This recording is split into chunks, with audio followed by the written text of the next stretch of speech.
भागलपुर बरारी का ये पुल आज रात 12 बज के कुछ मिनट पे धड़धड़ा के टूट के नीचे गिर गया।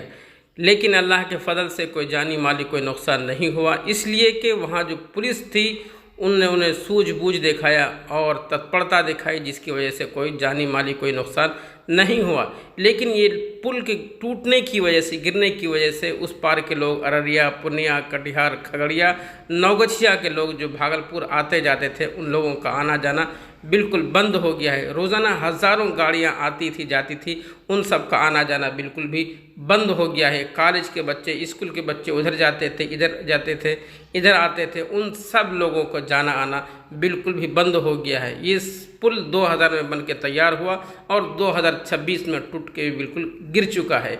इस पे हमारी सरकार से डिमांड है कि जो बनाने वाले जो ठेकेदार हैं उन पर सख्त सख्त कार्रवाई हो और जल्द से जल्द कोई रास्ते का इंतज़ाम किया जाए।